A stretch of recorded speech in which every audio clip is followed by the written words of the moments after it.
قد افلح من تزکا وذکر اسم ربہ فصلی بل تؤثرون الحیاۃ الدنیا والآخرۃ خیر وابقی. دنیا کے سارے غم اور پریشانیاں یہی رہ جائیں گے. اصل فکر بس آخرت کی لگا لے. ایک فکر ہر فکر سے بے نیاز کر دے گی, ہر فکر کو کاٹ دے گی, اور وہ فکر آخرت ہے. تقوی میں, اللہ کے ڈر میں دنیا اور آخرت کی ساری مشکلات کا حل ہے. اللہ کا وعدہ ہے, اللہ نے اہل کتاب سے وعدہ کیا تھا کہ اگر وہ اپنی کتاب کو قائم کرتے, اس پر عمل کرتے, تو لَأَكَلُوا مِن فَوْقِهِمْ وَمِن تَحْتِ أَرْجُلِهِمْ, آسمان سے بھی رزق برستا, پاؤں کے نیچے سے بھی نکلتا. رزق کی تنگی فراوانی یہ سب بھی اللہ کے ڈر کے ساتھ. اللہ سے ڈرنے والے بن جائیں, گناہوں سے بچیں, ساری مشکلات آسان ہو جائیں گی. لیکن یہ نقطہ ہمیں سمجھ میں نہیں آتا. انسان کے رزق میں رکاوٹ اس کے اپنے گناہوں کی وجہ سے ہوتی, انسان پہ حالات کی تنگی اس کے اپنے گناہوں کی وجہ سے ہوتی ہے. تو ہم سب کو نحوستیں باہر سے نہیں اندر سے دیکھنی چاہیے. سب سے بڑی نحوست گناہوں کی نحوست ہے, اللہ کی نافرمانی کی نحوست ہے. جس جگہ پر نماز نہ پڑھی جائے وہ جگہ منحوس ہو جاتی. تو یہ دیکھیں کہ کہاں گناہ ہو رہے ہیں. اگر ہمارے گھروں میں ہر وقت میوزک بج رہا ہے, اور رحمت کے فرشتے کہاں سے آئیں گے؟ ہر طرف تصویریں لٹک رہی ہیں, رحمت کے فرشتے کہاں سے آئیں گے؟ خیر و بھلائی کہاں سے ہوگی؟ اگر رشوت کا مال آ رہا ہے, سود کا مال آ رہا ہے, حرام مال آ رہا ہے, کسی یتیم کی غصب کی زمین پہ گھر بنا کے رہ رہے ہیں, رحمتیں کہاں سے برسیں گی؟ نحوست تو یہ ہے, ان خرابیوں کی نحوست ہے, ان حرام کاریوں کی نحوست ہے, جس کو ہم نہیں سمجھ پاتے. اور ہم بلیم کرتے ہیں دوسروں کو, اس نے نظر لگا دی, اس کا قدم ایسا پڑ گیا, فلاں کی وجہ سے مصیبت آ گئی. مصیبتیں اندر سے اٹھتی ہیں, ان کی فکر کرنے کی ضرورت ہے. ہر گندگی کو اپنے اندر سے نکالنے کی ضرورت ہے, چاہے وہ شرک کی گندگی ہو, جو قرآن مجید میں آتا ہے نا, فَاجْتَنِبُوا الرِّجْسَ مِنَ الْأَوْثَانِ, بتوں کی گندگی سے بچو. اگر گھر میں بت رکھے ہوئے ہم نے, تو نحوست تو آئے گی, رحمت کہاں سے آئے گی؟ تو عربوں کے ہاں عموماً جب فال لیتے تھے تو پرندوں سے لیتے تھے. تو ایسا شخص جو برا شگون لے, اس کے بارے میں آپ نے فرمایا, من ردت الطیرۃ من حاجۃ فقد اشرک. قالوا یا رسول اللہ ما کفارۃ ذلک؟ قال ان یقول احدهم اللهم لا طیر الا طیرک ولا خیر الا خیرک ولا الہ غیرک. جو شخص کسی سے بدفعلی پکڑ کر اپنے مقصد سے لوٹ آیا, اس نے شرک کیا. صحابہ کرام نے پوچھا, اللہ کے رسول صلی اللہ علیہ وسلم, اس کا کفارہ کیا ہوگا؟ فرمایا, وہ کہے, اے اللہ, تیری دی ہوئی بھلائی کے سوا کوئی بھلائی نہیں, اور تیری فال کے سوا کوئی فال نہیں, اور تیرے علاوہ کوئی معبود نہیں. اب یہ شرک کیسے ہوتا ہے؟ مثال کے طور پر ایک شخص گھر سے نکلا, کالی بلی راستہ کاٹ گئی, تو اس نے اسے منحوس سمجھا اور وہ گھر واپس آ گیا, کام کے لیے گیا ہی نہیں. تو میں نے کالی بلی دیکھ لی تھی, وہ آگے سے گزر گئی تھی, تو میں نے سوچا کہ اب میرا کام ہوگا نہیں, اس لیے میں واپس آ گیا. یہ شرک ہے, یہ شرک ہے. اور یہ اس قسم کا شرک ہے کہ جس کو ہمارے معاشرے میں کھیل مذاق کے طور پہ لیا جاتا ہے, ان کو برا بھی نہیں سمجھتا. لوگ ایک دوسرے کے سامنے ایسی باتیں کھلے عام مجلسوں میں کر رہے ہوتے ہیں, اور کوئی کسی کو روکتا ہی نہیں ہے, اور کوئی احساس بھی نہیں کرتا کہ وہ کس قسم کا جملہ بول رہا ہے. بظاہر یہ ایک معمولی سی بات ہے, مگر حقیقت میں یہ شرک ہے, کیونکہ کسی بھی شخص کا نفع یا نقصان بلی کے ہاتھ میں نہیں. اکثر ایسا ہوتا ہے کہ اپنی لاپرواہی کی وجہ سے کوئی کام خراب ہو جاتا ہے, اور شیطان ہمیں سجاتا ہے کہ یہ ساری خرابی فلاں کی وجہ سے ہوئی, ہم اس کو بلیم کرنے لگتے ہیں. آج صبح صبح اس کا منہ دیکھ لیا تھا, اس لیے فلاں اور فلاں کام خراب ہو گیا. یہ جملہ بھی نہیں بولنا چاہیے. اسی طرح آنکھ پھڑکنے سے خوف زدہ ہو جانا, یہ ہاتھ میں کھجلی ہونے سے امید لگا بیٹھنا کہ آج مال ملے گا, یہ جوتے پہ جوتا آ گیا تو سفر پیش آئے گا. رنگوں سے شگون لینا بھی ہمارے معاشرے میں عام ہے. مثلا سیاہ رنگ نہ پہننا کہ بیمار پڑ جائیں گے. ہمارے خاندان میں سیاہ رنگ جو ہے وہ ایسے اور ایسے اثرات رکھتا ہے, اس قسم کی باتیں کرتے ہیں لوگ. یہ رنگ ہمیں سوٹ نہیں کرتا. یا یہ کہ احترام کے منافی کیونکہ خانہ کعبہ کا غلاف کالا ہے, سب جوتا نہ پہننا کہ بے ادبی ہوگی کیونکہ گنبد کا رنگ سبز ہے. تو یہ خود ساختہ طور پر کچھ چیزوں کو حلال یا حرام کر لینا ہے, اس کی بھی ہمیں اجازت نہیں ہے. یعنی اپنے طور پر جو تمہاری زبانیں جھوٹ گھڑتی ہیں کہ یہ حلال ہے یہ حرام ہے، ایسا مت کہو، اس کی اجازت نہیں ہے. یہ سب وسوسے اور توہمات ہیں جن کی حقیقت اس کے سوا کچھ نہیں کہ شیطان انسان کو شرک میں مبتلا کر کے اس کے اعمال ضائع کروائے. یہ سب شیطانی حربے ہیں. یہ توہمات اور بدشگونیاں انسان کو اندر سے کمزور کر دیتی ہیں. انسان پر کون سا کام کر پائے گا کہ اگر ہر چیز کے ساتھ اس نے کوئی نہ کوئی فکر باندھی ہوئی یا کوئی وہم کرتا ہے. اس کے برعکس اللہ کی ذات پر ایمان اور توکل انسان کو جرت، بہادری اور اعتماد دیتا ہے، اسے جینے کا ڈھنگ سکھاتا ہے. چنانچہ ایسے کسی بھی خیال کو دل سے نکال کر اللہ پر توکل کرتے ہوئے اپنا کام جاری رکھنا چاہیے. عبداللہ بن مسعود سے روایت ہے کہ رسول اللہ صلی اللہ علیہ وسلم نے فرمایا الطیرۃ شرکن الطیرۃ شرکن ثلاثا، یعنی 3 بار فرمایا. وما منا الا ولکن اللہ یذہبہ بالتوکل، بدشگونی شرک ہے، بدشگونی شرک ہے 3 بار کہا، اور ہم میں سے کوئی ایسا نہیں مگر اسے وہم ہو جاتا ہے، لیکن اللہ تعالیٰ توکل کی وجہ سے اسے دور کر دیتے ہیں. یعنی ہر ایک کے دل میں وہم تو آتے ہی ہیں، آتے ہیں نا، لیکن جب انسان اللہ پہ توکل کرتا ہے تو وہم دور ہو جاتے ہیں، اور یہ ہونے چاہیے، ورنہ تو انسان کچھ کرنے کے قابل ہی نہ رہے. ہر چیز کے ساتھ رسک انوالو ہے. اس روز جب میں نے وہ حدیث پڑھی نا کہ جو شخص کبر کی وجہ سے اپنے چادر لٹکاتا ہے، تو ایک شخص ایسا کر رہا تھا، اللہ نے اس کو دھنسا دیا اور زمین میں قیامت تک دھنسایا جاتا رہے گا. تو ایسے میں اس کی ویژننگ کر رہی تھی، ایسی تصور میں لا رہی تھی کہ اس زمین جیسے میں جہاں بیٹھی ہوں اس کے نیچے کیا ہے، اگر یہ کھلے تو اس کے اندر کیا ہوگا. تو ایک دم میں کانپ اٹھی. تو میں نے سوچا کہ ہم کتنی خطرناک جگہ پہ بیٹھے ہوئے ہیں.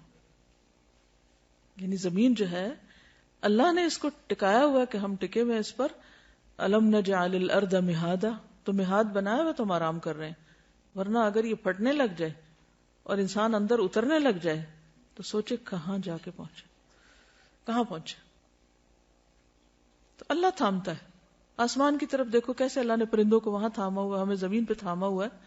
اگر اس کا اذن نہ ہو تو کہیں کہ کہیں پہنچ جائے، ہم تو کہیں بھی نہیں بچ سکتے. اس لیے ہمیشہ اللہ پر توکل کرنا چاہیے اور ان چیزوں سے باہر آ جانا چاہیے. اہل کتاب بھی جب دین کی اصل تعلیمات سے دور ہو گئے تو اسی طرح کے شگون لینے لگے جن کا ذکر قرآن مجید میں کیا گیا ہے. الم تر الی الذین اوتوا نصیبا من الکتاب یؤمنون بالجبت والطاغوت، کیا تم نے دیکھا نہیں ان لوگوں کو جنہیں کتاب کا ایک حصہ دیا گیا کہ وہ جبت اور طاغوت پر ایمان لاتے ہیں. تو جبت بے حقیقت، بے اصل، بے فائدہ چیز کو کہتے ہیں. اسی طرح شگون کی بھی کوئی اصل بنیاد اور حقیقت نہیں ہے. اسلام میں ایسی تمام چیزیں جو جبت کے تحت آتی ہیں جیسے کہانت، فالگیری، شگون اور توہمات، ان سے منع کیا گیا. کسی چھوٹی سی تکلیف یا طبیعت کی خرابی پر دوسروں کو مورد الزام ٹھہرانا اور لوگوں کے ساتھ باہمی تعلقات خراب ہونے پر اپنی غلطی اور کوتاہی کا جائزہ لینے کی بجائے یہ خیال کرنا کہ ضرور کسی نے جادو کر دیا ہے، یا اس قسم کے توہمات رکھنا جو پیار محبت کے رشتوں کو ختم کر دیں، جس کی وجہ سے انسان کی توجہ اپنے عمل کی درستی اور اصلاح سے ہٹ جاتی ہے. یعنی اپنی غلطی اس کو یاد نہیں رہتی جب وہ دوسروں کو بلیم کر دیتا ہے. نتیجتاً انسان تنہا رہ جاتا ہے اور نفسیاتی مریض بن جاتا ہے، یعنی سب سے کاٹ کے بیٹھ جاتا ہے. کسی بھی غیر معمولی صورتحال میں ہر قسم کے شر سے بچاؤ کے لیے بطور علاج مسنون اذکار اور دعائیں پڑھنی چاہیے. صبح شام کی دعائیں وغیرہ اور جو دیگر اذکار ہیں ان سے کام لینا چاہیے. پھر اسی طرح حضرت ابو ہریرہ سے روایت ہے، صحیح بخاری کی روایت ہے کہ آپ صلی اللہ علیہ وسلم نے فرمایا لا عدوى ولا طیر ولا ہام ولا صفر وفر من المجذوم کما تفر من الاسد. مرض کا لگ جانا، نحوست، الو اور سفر کچھ نہیں، اور جزامی سے اس طرح بچو جس طرح شیر سے بچتے ہو. تو اصل بات یہ ہے کہ عربوں کے ہاں کچھ ایسی چیزیں رائج تھیں کہ جن کی وجہ سے وہ بہت زیادہ پریشانیوں کا شکار رہتے تھے. تو نبی صلی اللہ علیہ وسلم نے ان چیزوں کو بے حقیقت بتائی، جو ہم نے پڑھا نا جبت، بے حقیقت، بے فائدہ چیزیں، تو ان میں ان چیزوں کا کچھ ذکر ہے. اب آپ دیکھیے کہ نبی صلی اللہ علیہ وسلم کا یہ جو قول ہے ہامہ، کیا مطلب ہے اس کا؟ ہامہ کوئی چیز نہیں. جب نظر کا وہ دم پڑھتے ہیں نا، جو دعا پڑھتے ہیں اعوذ بکلمات اللہ التامات من کل شر و شیطان و ہامۃ، وہ وہامہ نہیں ہے، وہ ہامہ، الگ الگ ہے وا اور ہامہ. تو یہ ہامہ کیا ہے؟ تو بقیہ کہتے ہیں کہ میں نے محمد بن راشد سے یہ بات پوچھی کہ یہ کیا چیز ہے. تو انہوں نے کہا کہ جاہلیت میں لوگ کہا کرتے تھے کہ جب بھی کوئی شخص مر جاتا ہے اور اسے دفن کیا جاتا ہے تو اس کی قبر سے ایک الو نکلتا ہے. یہ دور جاہلیت کی ایک سوچ ہے. بقیہ کہتے ہیں میں نے سفر کے متعلق پوچھا تو انہوں نے کہا جاہلیت کے لوگ سفر کے مہینے کو منحوس خیال کرتے تھے. وجہ تو پیچھے آپ پڑھ ہی چکے ہیں. اس میں جنگ و جدل بہت ہوتی، قتل و غارت ہوتی، گھر خالی ہو جاتے، تو ان سب چیزوں کو منحوس قرار دیتے. تو نبی صلی اللہ علیہ وسلم نے فرمایا سفر کچھ نہیں، یعنی اس کی نحوست نہیں ہے. محمد بن راشد کہتے ہیں کہ میں نے ان لوگوں کو بھی سنا جو کہتے ہیں کہ سفر ایک پیٹ کے درد کا نام ہے، یعنی ایک بیماری ہے، اور وہ لوگ کہا کرتے تھے کہ یہ متعدی ہوتا ہے، یعنی دوسروں کو لگ جاتا ہے. تو آپ نے فرمایا کہ سفر کی کوئی حقیقت نہیں. ٹھیک ہے، تو یہ جو حدیث ہے نا لا عدوى ولا طیر ولا حام ولا سفر، یہ سب بے حقیقت چیزیں ہیں، جبت ہے. ٹھیک ہے. اشہب کہتے ہیں کہ امام مالک سے رسول اللہ صلی اللہ علیہ وسلم کی قول لا سفر، سفر کچھ نہیں ہے کے بارے میں سوال کیا گیا تو انہوں نے کہا کہ اہل جاہلیت سفر کے مہینے کو 1 سال حلال کر لیتے اور 1 سال حرام کر دیتے. تو نبی صلی اللہ علیہ وسلم نے فرمایا سفر کچھ نہیں ہے. ابن عباس کہتے ہیں، یہ صحیح بخاری کی روایت ہے، کہ عرب سمجھتے تھے کہ حج کے دنوں میں عمرہ کرنا روئے زمین پر سب سے بڑا گناہ ہے. کیا سمجھتے تھے عرب دور جاہلیت میں؟ کہ حج کے مہینوں میں عمرہ نہیں کیا جا سکتا، بہت بڑا گناہ سمجھتے تھے اس کو. یہ لوگ محرم کو سفر بنا لیتے اور کہتے کہ جب اونٹ کی پیٹھ سستا لے اور اس پر خوب بال اگ جائیں اور سفر کا مہینہ ختم ہو جائے، یعنی حج کے ایام گزر جائیں تو عمرہ حلال ہوتا ہے.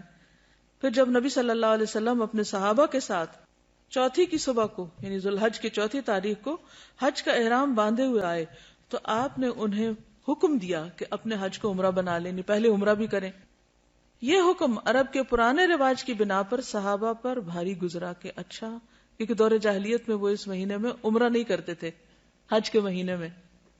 تو اللہ سبحانہ وتعالیٰ نے ان کو اکٹھا کر دیا وَأَتِمُّ الْحَجَّ وَالْعُمْرَةَ لِلَّهِ، اور نبی صلی اللہ علیہ وسلم نے بھی حج تمتع کو بہتر قرار دیا، افضل قرار دیا. اسی لیے عبداللہ بن عمر جو تھے وہ اپنے والد سے ناراض ہوئے تھے کہ نہیں، میں تو تمتع کی نیت کروں گا میں، کیونکہ دور جاہلیت کی اس رسم کو بھی کاٹا جا رہا تھا. ہم ویسے پڑھتے ہیں کہتے ہیں واٹ اے بگ ڈیل، یعنی کہ کیوں اس کو اتنا اسٹرکٹلی لیا جا رہا ہے. اور آپ نے یہ بھی فرمایا کہ قیامت تک کے لیے حج اور عمرہ اکٹھے ہو گئے ہیں. تو یہ عربوں کی دور جاہلیت کی رسم کے خلاف تھا. تو اس پر صحابہ پر یہ بات بھاری گزری تو انہوں نے پوچھا یا رسول اللہ عمرہ کر کے ہمارے لیے کیا چیز حلال ہو گئی؟ فرمایا تمام چیزیں حلال ہو جائیں گی، پھر حج کے لیے احرام دوبارہ باندھنا ہوگا، کیونکہ وہ تو ایک ہی احرام پہن کے آتے اور اسی میں حج کرتے تھے. تو یہ جو اونٹ کی پیٹھ کے بال اگنا دوبارہ کا مطلب کیا ہے کہ جب حج کا سفر ایک دفعہ آ گئے تو پتہ نہیں کہاں کہاں سے لوگ آئیں گے. اللہ کل دامر یاتین من کل فج عمیق. تو اتنا سفر کرتے تھے کہ اونٹوں کی پیٹھوں کے بال جو تھے وہ بےچارے گھس گھس کے بالکل ننگی ہو جاتی تھی. پھر وہ لا کے چھوڑ دیتے، وہ مہینہ حج کے مناسک وغیرہ ادا ہو رہے ہیں لیکن عمرہ نہیں کرتے تھے. اتنے میں دوبارہ بال آ جاتے تھے، یعنی کہ واپسی کی تیاری شروع ہو گئی. تو کبھی وہ محرم کو سفر بنا لیتے کہ یہ تو حج کا مہینہ نہیں ہے اس لیے اس میں ہم عمرہ کر لیتے ہیں، اور پھر جو اصل سفر ہوتا اس کو محرم قرار دے دیتے. اس کو قرآن مجید میں کیا کہا گیا؟ سورۃ التوبہ آیت 37، انما النسیء زیادۃ فی الکفر. نسی کیا ہوتا تھا؟ مہینوں کا عدل بدل. یضل بہ الذین کفروا، اہل کفر اس سے گمراہ کیے جاتے، یعنی کرنے والے تو چند ایک ہوتے، باقی سب کو بھی مس لیڈ کرتے. یحلونہ عاما ویحرمونہ عاما، کسی مہینے کو 1 سال حلال کر لیتے اور اگلے سال اسی کو حرام قرار دے دیتے. تو عموماً حرام مہینے کو اپنی مرضی کرنے کے لیے حلال کر لیا کرتے تھے. اور اس کی ضرورت کیوں پیش آتی؟ تاکہ وہ جو دور جاہلیت کے توہمات اور غلط رسمیں تھیں ان کو پورا کر سکیں. لیواطئوا عدۃ ما حرم اللہ، تاکہ گنتی پوری کریں جو اللہ نے حرام قرار دیا. فیحلوا ما حرم اللہ، تو صرف اس گنتی پوری کرنے کے لیے اللہ کی حرام کردہ چیز کو اپنے ہاتھ میں لے کر اس کو حلال کر دیتے. زین لہم سوء اعمالہم، ان کے اعمال ان کے لیے خوبصورت بنا دیے گئے. واللہ لا یہدی القوم الکافرین، اللہ کافر قوم کو ہدایت نہیں دیتا.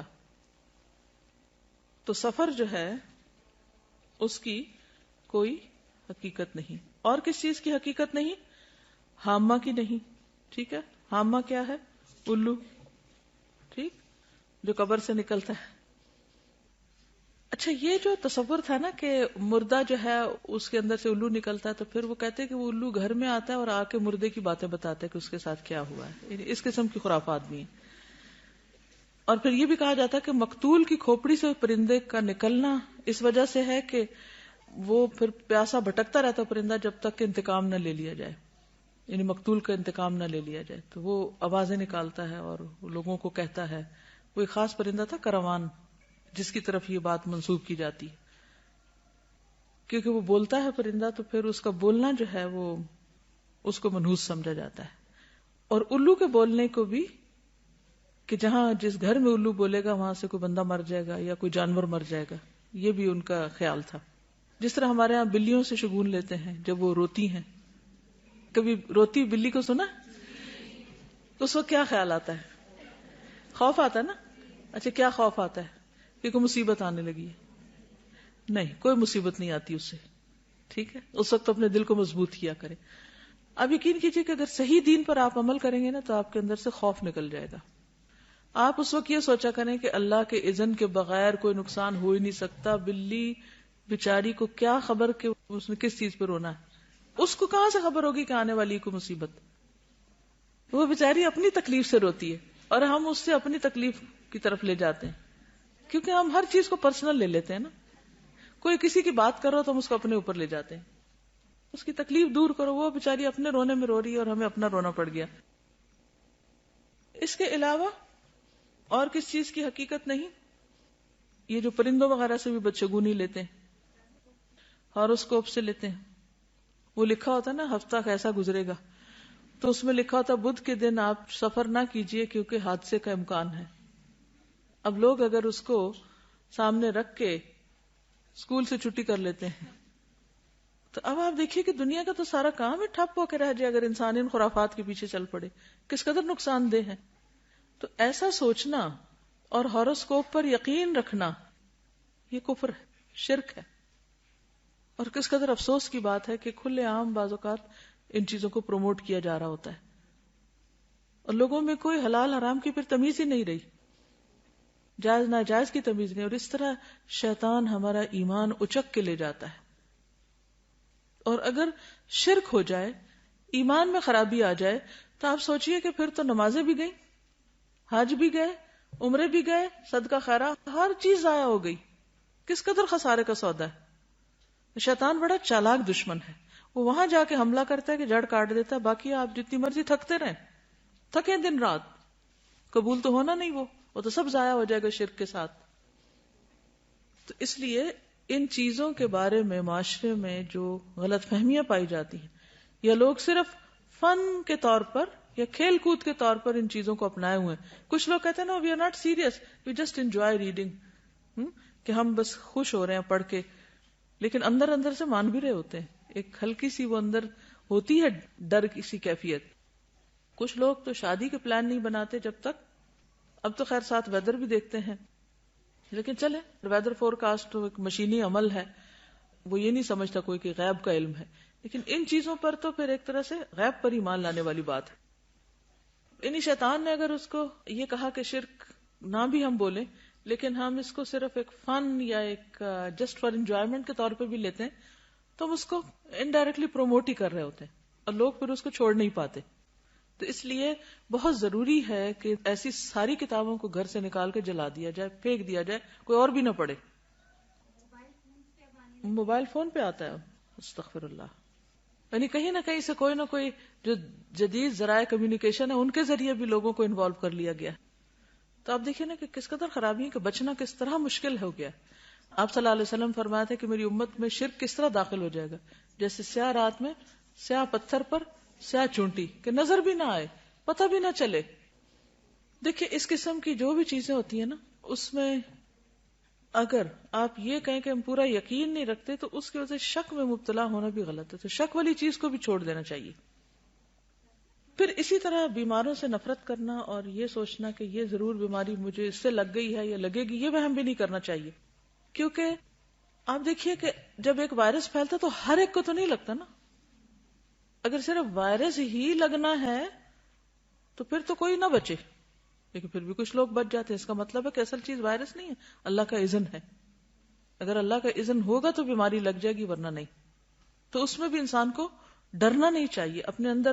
وہ اگر کیفیت شیطان ڈالے بھی دل میں کہا ہے اس سے تمہیں لگ جائے گا، تو اس پہ کنٹرول کرنا چاہیے، احتیاط کرنی چاہیے. کیونکہ حدیث کے آخر میں ہے نا وَفِرَّ مِنَ الْمَجْذُومِ كَمَا تَفِرُّ مِنَ الْأَسَدِ، اور جزامی سے اس طرح بچو جیسے شیر سے بچتے. نہیں جان بوجھ کے آپ وہاں ہاتھ نہیں ڈالیں، لیکن اگر کسی کو لگ جائے تو یہ نہ سمجھے کہ اس چیز کے اندر یہ طاقت تھی تو اس سے مجھے لگ گئی ہے. یعنی آبویسلی کوئی ریزن یا سبب تو ہوتا ہے، لیکن سوچنے کی بات اور نقطہ یہ ہے کوئی چیز آپ کو نقصان نہیں دے سکتی جب تک کہ اللہ کا اذن نہ ہو. اب آپ دیکھیے ان دو کیفیات میں فرق ہے. ایک یہ کہ کسی بھی چیز کو دیکھ کے آپ ڈر جائیں کہ ہائے ہائے یہ بس اب یہ تو اٹیک ہوا مجھ پہ، اور دوسرا یہ ہے کہ آپ کہیں کہ جی نہیں ہو سکتا جب تک اللہ نہ چاہے، تو مجھے ڈرنے کی ضرورت نہیں. ہاں احتیاط ضروری ہے.